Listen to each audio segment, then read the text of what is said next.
Je lis du livre de Daniel chapitre 2, les versets 26 à 28. Le roi prit la parole et dit à Daniel, qu'on nommait Belshazzar, es-tu capable de me faire connaître le songe que j'ai eu et son explication? Daniel répondit en présence du roi et dit, ce que le roi demande est un secret que les sages, les astrologues, les magiciens et les devins ne sont pas capables de découvrir au roi. Mais il y a dans les cieux un Dieu qui révèle les secrets et qui a fait connaître au roi Nebuchadnezzar ce qui arrivera dans la suite des temps.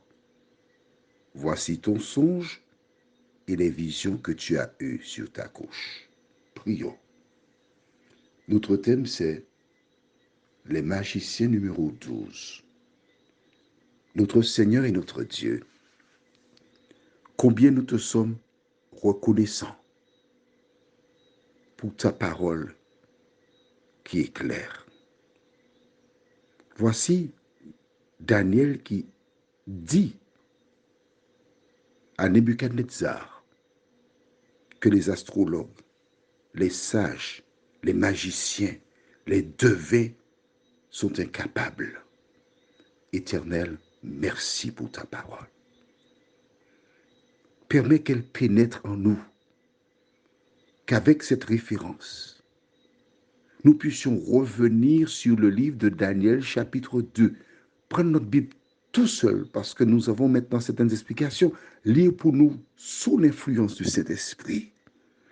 Et Seigneur, depuis le début, quand je parle de magicien, je dis à tes enfants de mettre de côté cette pratique. Merci Seigneur de continuer ce que tu as commencé en m'utilisant au nom de Jésus pour ta gloire éternelle. Amen. Alors, te rappelles-tu lorsque le roi leur demanda le rêve et l'explication? Nous gardons le même chapitre 2 et nous lisons à partir du verset 10. Les Chaldéens répondirent au roi, il n'est personne sur la terre qui puisse dire ce que demande le roi. Aussi jamais roi, quelque grand et puissant qu'il ait été, n'a exigé une pareille chose d'aucun magicien, astrologue ou chaldéen. Ce que le roi demande est difficile. Il n'y a personne qui puisse le dire au roi, excepté les dieux dont la demeure n'est pas parmi les hommes. Là, les magiciens ont dit la vérité. Daniel vient ensuite et il dit au verset 27, je relis, c'est pour que ça rentre bien dans ta tête. Daniel répondit en présence du roi et dit, ce que le roi demande est un secret que les sages, les astrologues, les magiciens et les devins ne sont pas capables de découvrir au roi. Mais il y a dans les cieux un Dieu qui révèle les secrets et qui a fait connaître au roi Nebuchadnezzar ce qui arrivera.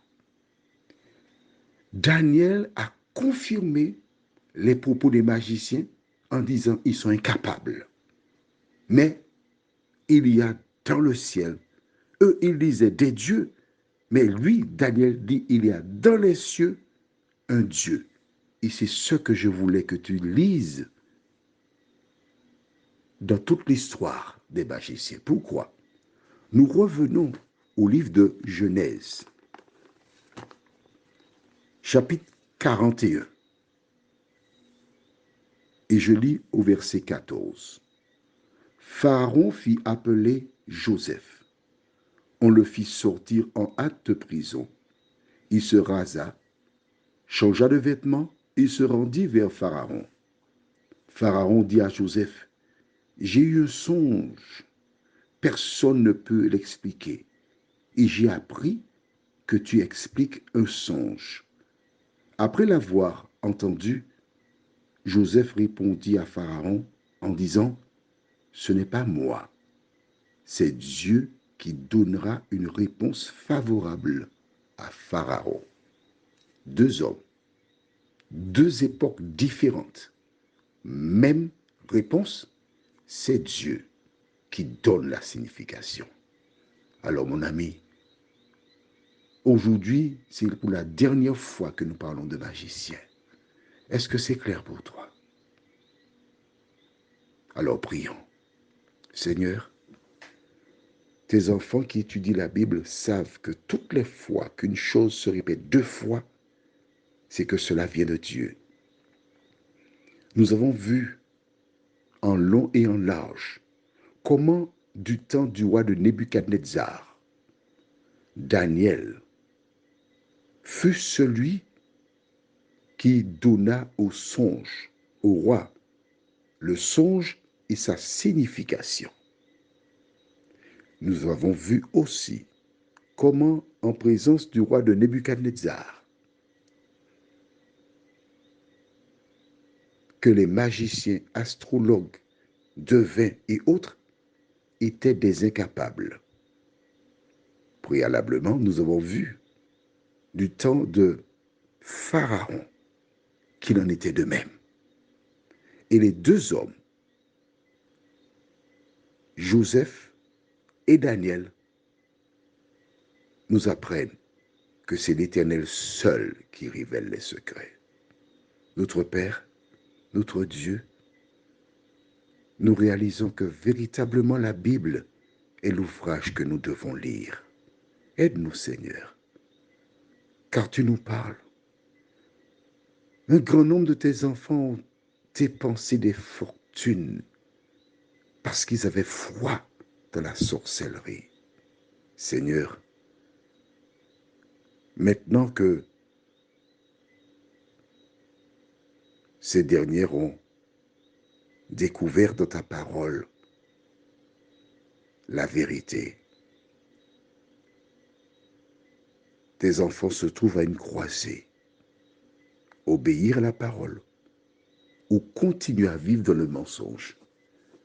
Mais merci Seigneur, parce qu'ils savent maintenant ce qu'il leur reste à faire. Que tes enfants, ceux qui t'aiment, ceux qui veulent être sauvés, fassent le bon choix, nous t'en prions. Au nom de Jésus. Amen. Je te souhaite une bonne nuit.